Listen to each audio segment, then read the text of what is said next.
The way, the truth, and the life versus not the way, the truth, and the life.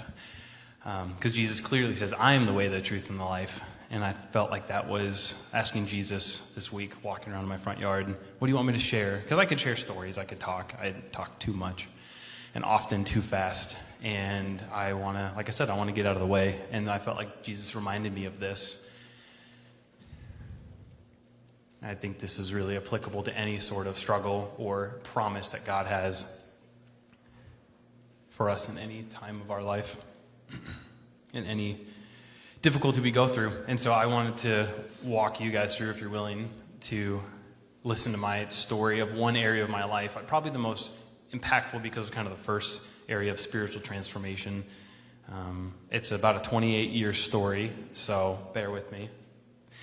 Hopefully it won't take too long. I'm just trying to summarize it down into key parts, but there's a couple themes you'll notice throughout it that I'm noticing while I go through my story. And so hopefully it's understandable and encouraging, because I come away with every day thinking about these three things. Am I living God's way? Am I believing God's truth? And am I reaping the reward of the life in God that comes from His way and His truth? And helps me discern right from wrong, good from evil. First thing, is that readable? Hopefully. I said whose and wrote down whose a lot while going through the text for this stuff. And is that how you spell whose? Gosh, it looks so weird. Jose. It's just one of those words you just look at it too much. Anyways, cool. Just want to make sure I was right. So I thought this would be kind of cool to read these, because when I first started thinking of this, all these things came to my mind. This is my summary of Ecclesiastes, because it's a long section. This is like what I felt like Ecclesiastes meant, the first one. I tried all things to bring enjoyment physically, spiritually, and mentally, and I succeeded, yet there was no profit in it. The conclusion, when all has been heard, is fear God, keep His commandments, because this applies to every person. For God will bring every act to judgment, everything which is hidden, whether it is good or evil.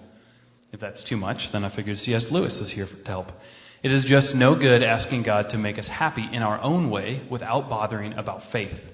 God cannot give us a happiness and peace apart from Himself, because it is not there. There is no such thing.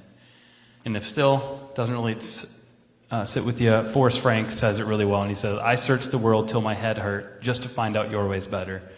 I love that song.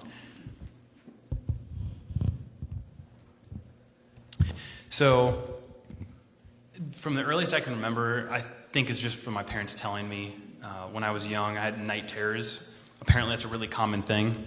We'll get more into commonality later. They would say, I'd wake up, they would wake up to me screaming, and they would run over and pray for me. And apparently the scariest thing for them was that I wouldn't wake up. Maybe you guys have some scenarios. I know a lot of parents here have similar experiences with their kids, and you're just like, what is going on? I thought I have the authority of Jesus Christ. Why are they still screaming? I'm right here. I've got them. And it's a scary situation for the parents. I don't remember those things. What I do remember is probably when I would start getting older, was like sleepwalking. I was just telling some people, rolling out of the top bunk bed onto my brother Zeke. But I was asleep, so it's not really my fault. I plead the fifth. Is that right? And then, what else did I put down? Oh, man. And then it got into scary stuff. The older I got, I think it was about puberty. Man, I wish my parents were here. Miss them. I don't remember when it was, but I remember feeling deathly afraid of dying. Not the process of dying. It literally was living forever, the idea of living forever. And I coped with it by telling myself, I don't know if you guys remember the game Rock Band. That came out, and I loved that. And I'd play drums. You could have a singer, you could have guitarists play with you. It was on the Xbox or PlayStation. And so I told myself, it's like playing Rock Band forever. Well, then when Rock Band got boring for me, I was like, the fear was back. I was like, oh no. I was every week. I remember Dave Nadler teaching, if we ever talked about heaven, I would get up and walk out of the room because it scared the crap out of me to think about living forever. I just never thought anything of it. I was like, this must be normal for people. Again, there's that word normal or common. I think a little bit after puberty is when I started to notice that I couldn't get to sleep quickly. I couldn't get to sleep easily, so I would listen to books, and I'd probably listen to 45 minutes of a book or something like that to get to sleep. And still, I would wake up many times in the middle of the night wake up in the morning. So that was kind of weird, but again, just assumed it was normal. I would ask people, and I just don't think people understand when they haven't experienced that. And also as a kid, how do you know how to explain that? Usually it just sounds like complaining, right? Or I need to stop eating cookies or sneak in chocolate or something.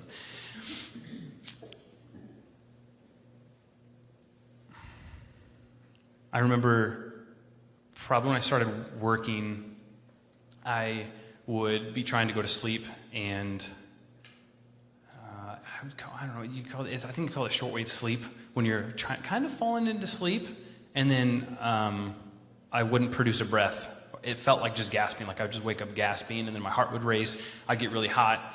My mind is racing. And then that started to turn into anger, because I was like, God, what the heck? Like, why can't I sleep? This is really frustrating. I just remember being angry for at least 6 years. Just every night I was just full of anger because I couldn't sleep. And so then I tried to, I remember crying out to God from 12 to probably 16 years old, because I thought it was that I wasn't saved. I thought it was that I was being tormented by demons because I didn't know the Lord. And I don't think I cared a whole lot about God. I just wanted rescue.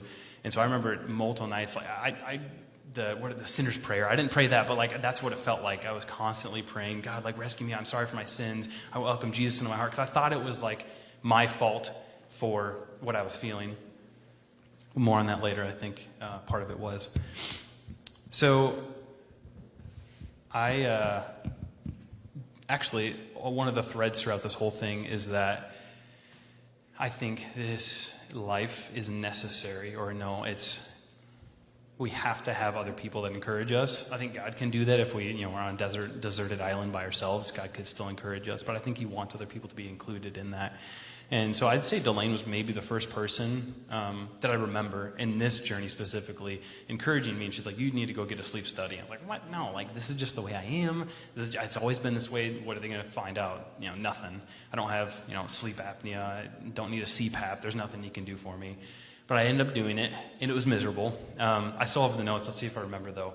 It was 14.6 awakenings per hour. And 36, throughout the night, 36 central sleep apnea, what do they call it? Not obstructions, because sleep apnea, or obstructive apnea, is when your airways closed, thank you. And they're like, well, you don't have that. Like, you're breathing just fine. It's just that, you're about to go to sleep, or you're about to fall into shortwave sleep, and then you pop out of it, and they're like, well, you're just not producing a breath. And I remember their response to me, because I was doing this, video chat. It was during COVID, basically. This gal did a video chat with me, and she's like, basically, good luck. I'll just summarize it as that. It was like, you don't need a CPAP, because if you get a CPAP, then it kind of shows in your insurance, and forever it'll show that you have breathing problems, and that's just not good for whatever. I was like, so what am I supposed to do? And she's like, I don't really know. You're just not producing your breath. Sorry, there's nothing you can do about that. I was like, what? So I remember telling Delane, that was just discouraging. Like, I was supposed to be going to the experts, Des Moines sleep specialists, and there's nothing against them. That was just sad to me. As somebody who, for the first time in, I think, my life, was actually asking for help from the best of the best, and nothing. It was, sorry, good luck. That's what it's going to be like for the rest of your life. And that's where I started to notice what the world would tell you.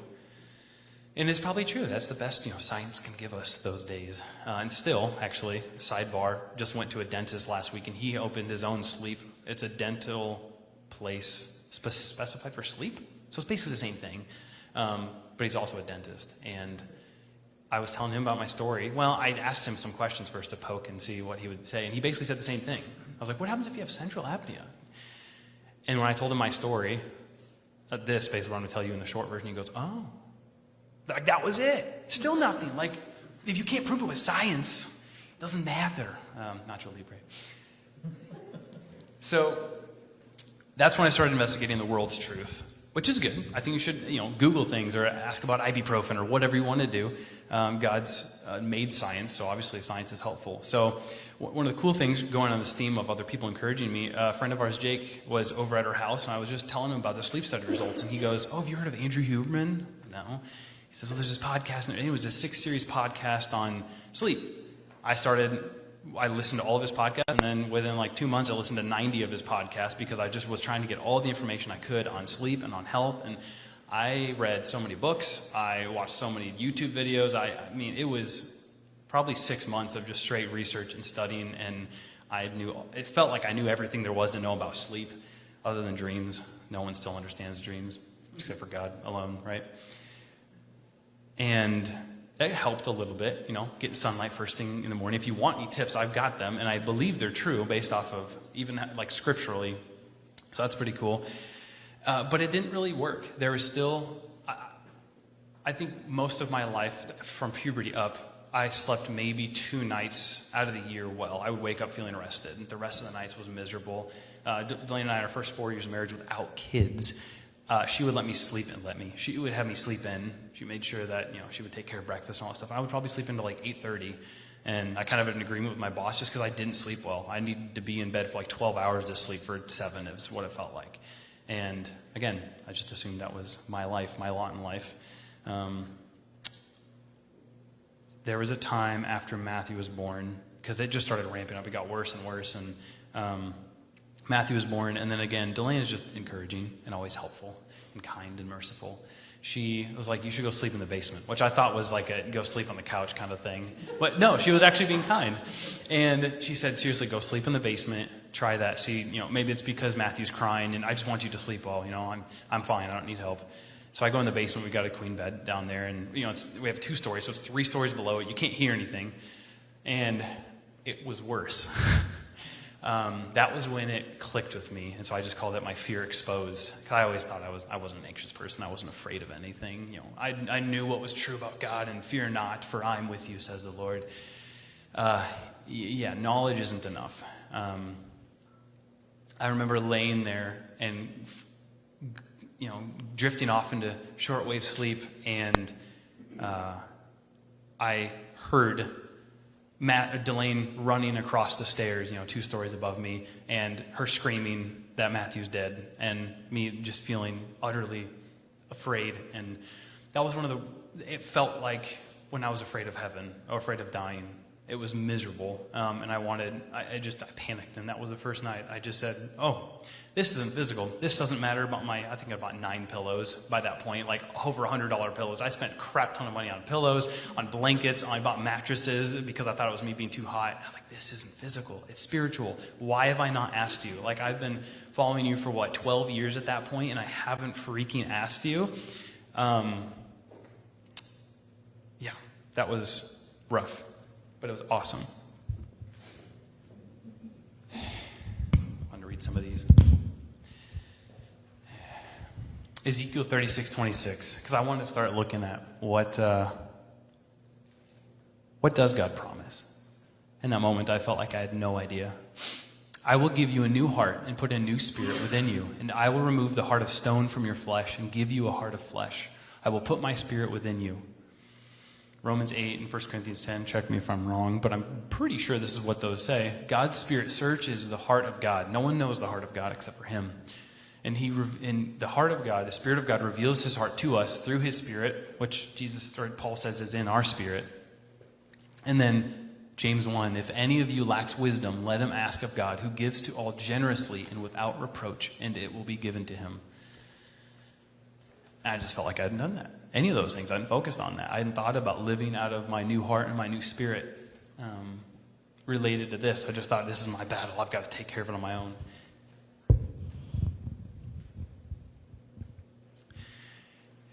The crazy thing is, it's similar to my battle when I was like 16 and first gave myself to Jesus with a lot of other stuff. When I notice the problem, it feels like it gets worse. So this is another one of those things I felt like every night was miserable. It was fear, anger, anxiety, and even apathy. Yeah, I think, like I said, the not expecting anything better. Just saying, oh, this is my lot in life. I think a lot of people use that passage that Paul says about the thorn in his flesh, the messenger of Satan, as an excuse to not. I can be careful with my words here. I was talking about myself. I feel like I use that as an excuse to not dig into what God actually wanted for me. Because I was scared. What if God does say, my grace is sufficient for you, and I do have to deal with it?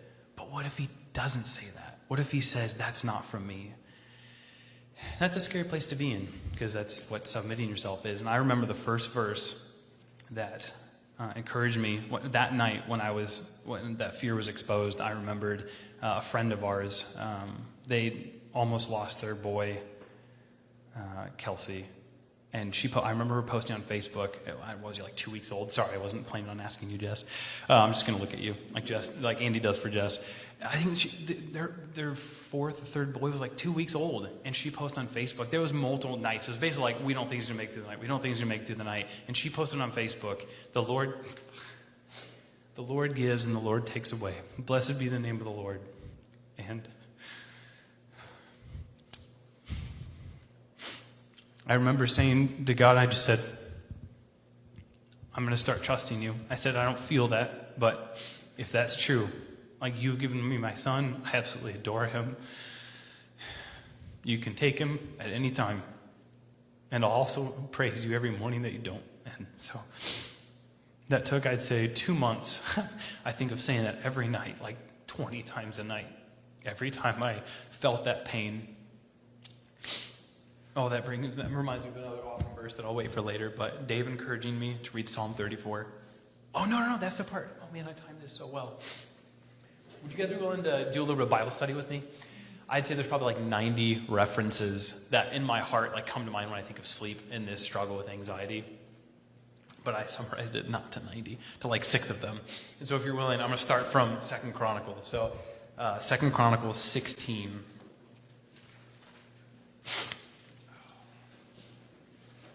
Sorry, don't sniffle right into the mic.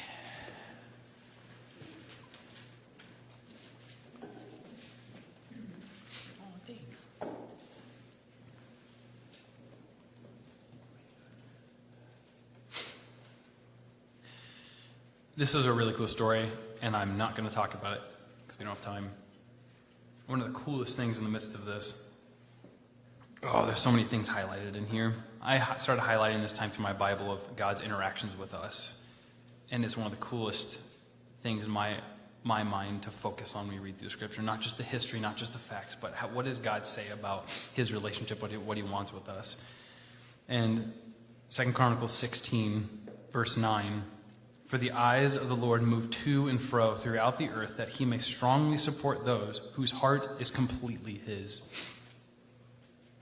Not half his, not certain areas of his life only given over to God. I think that's what spiritual transformation is. And that is in the Chronicles. Everybody says that God's changed or that Jesus is showing the soft side of God. Nope, he has always desired this. So a short jaunt over to Psalm 34.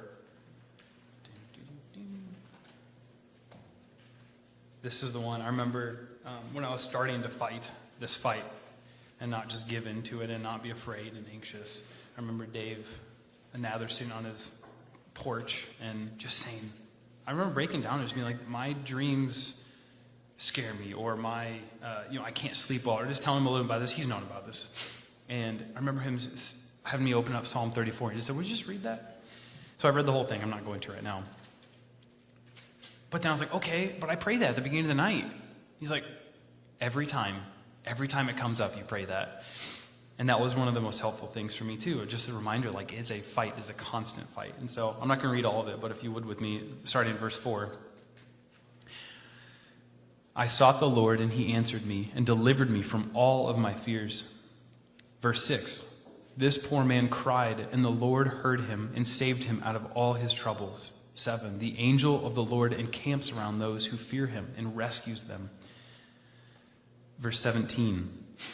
The righteous cry, and the Lord hears and delivers them out of all their troubles. The Lord is near to the brokenhearted and saves those who are crushed in spirit. 19. Many are the afflictions of the righteous, but the Lord delivers him out of them all.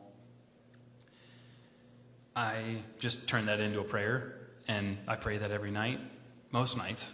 Every time I feel it, I pray that. If I feel afraid of my kids, I pray that.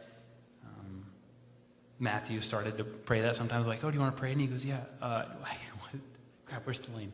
I remember he says, but like he tries to pray that too. It's just one of those things that like it is central to me, and I hope that he grows up, maybe not knowing what it means until he's 26 as well, and then it clicks with him. But Matthew 13. This is telling of my spending years, I think it was probably 2 years, scrolling through the internet, looking at videos, like I said, buying all these different things, spending so much money on supplements and vitamin C, on making sure you find things that pass the blood-brain barrier. Don't do melatonin because there's no regulations on it. And so just all this stuff. And it was probably, where did it start? Yeah, it was that night that God told me about Job. I was like, what if I look into your truth? And the cool thing was, I either remembered it, like the Spirit brought it to remembrance, like he says he will, or other people like mentioned it, like I said about Dave. Matthew 13, I think this was Andy. I remember him talking about worrying. There's a lot of good stuff in Matthew. Don't worry about tomorrow, for tomorrow has enough trouble of its own. But this one I thought was awesome because it was a part of Jesus' parable about the sower. 22. And the one on whom seed was sown among the thorns, this is the man who hears the word, and the worry of the world and the deceitfulness of wealth choke the word, and it becomes unfruitful. I don't want that. I don't want to be choked up by the worry of the world. The one on whom seed was sown on the good soil, this is the man who hears the word and understands it, who indeed bears fruit and brings forth some 100-fold, some 60, and some 30. Like, man, the fruit that I'm bearing is garbage. And that will bring me to my last slide soon, but what life am I living? And so let's go to Philippians 4. This one's for you, Dennis. Dennis is a simple man. I would just be complaining about stuff. He's like, you need to learn how to trust in the Lord. Yeah, that doesn't help me, Dennis. Tell me how to do with my finances. And this is when he would often, why can't I remember where it's at? Genesis, no, Galatians, Ephesians, Philippians, there we go. Philippians 4:6. Started in 5. Let your gentle spirit be known to all men. The Lord is near. 6. Be anxious for nothing, but in everything, by prayer and supplication, with thanksgiving, let your requests be made known to God. The result, the life, the peace of God, which surpasses all comprehension, will guard your hearts and your minds in Christ Jesus. It's like, man, I do not feel guarded at night. I feel weak. I feel exposed. I feel like God's not with me. And he starts it by saying the Lord is near. I'm like, that's not me. That's not my experience. 1 Peter 5. That's not too far away. It's to the right.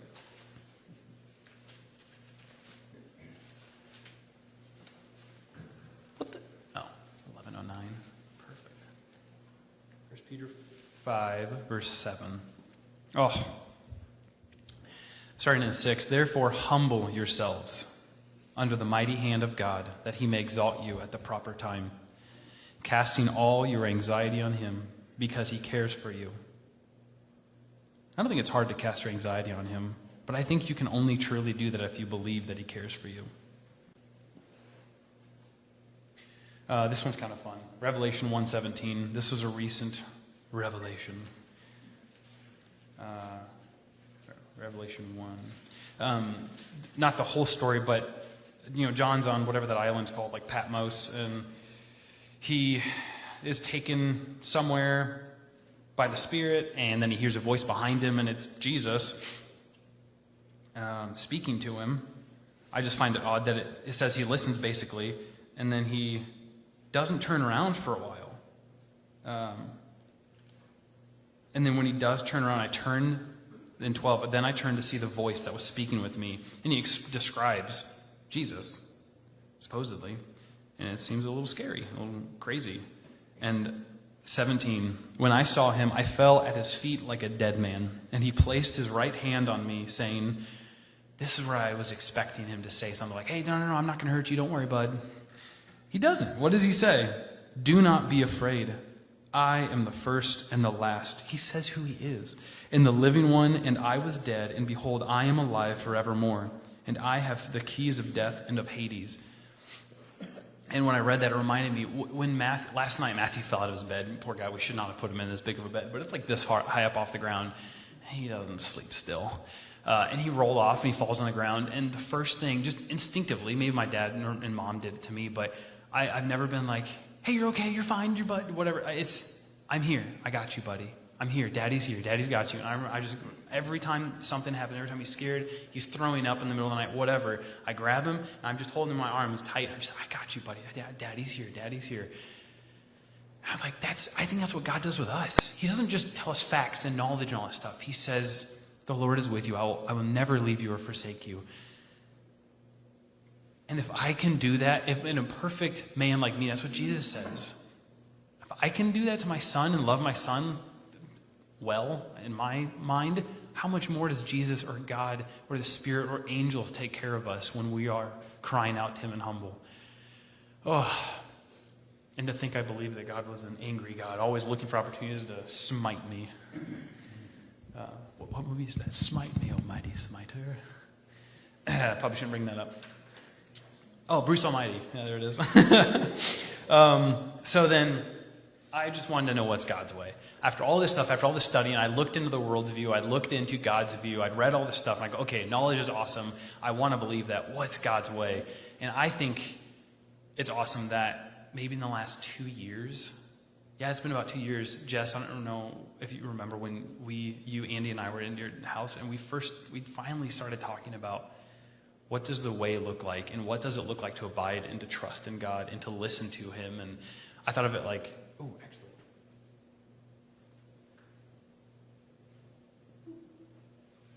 Yeah, let's do this.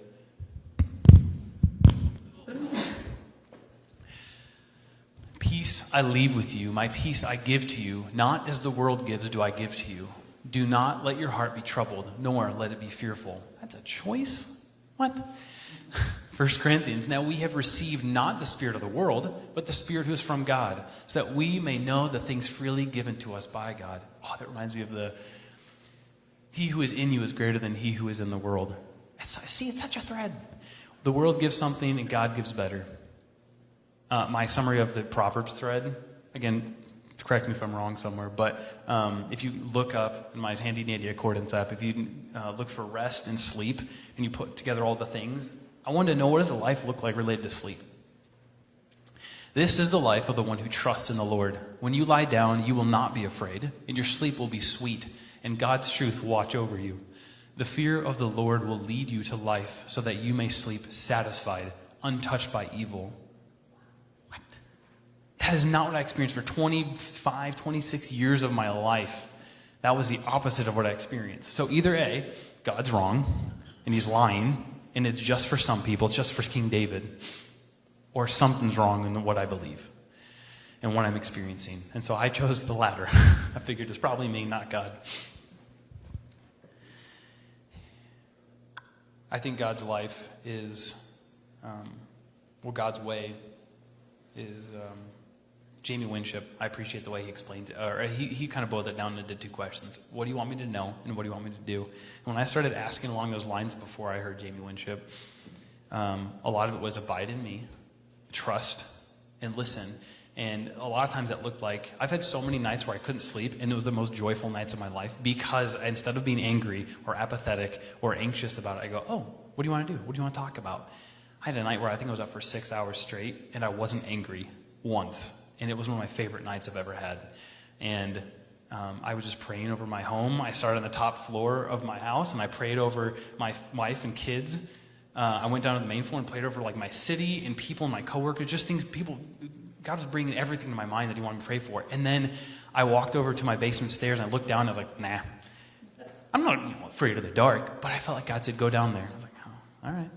Okay, I'll go down there. I went halfway down the stairs. It's like, nope, not far enough. And I went down. I went into the darkest corner of the basement. I sat down, opened my eyes, and God walked me through fear after fear after fear I have. And I think that's what it looks like to live God's way of resisting the devil, and he'll flee from you, and walk in a way worthy of the gospel. There's so many threads you could look at in that. And what comes from that, I think the life that I've been living, like last night, I don't take any supplements. Sometimes I do. Sometimes I take magnesium, But But I don't need that. I sleep satisfied. And when I don't, when it comes back, well, I know immediately, oh, I'm being anxious. I'm worried about something. I'm overcomplicating life or something like that. And I think the life that comes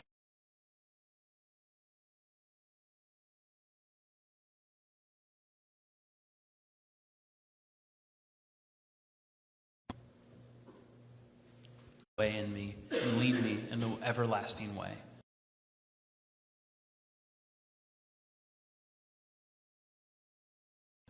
And there's other things I wrote down there I won't go through, but I just thought of other areas of transformation. Like I don't want to stop here.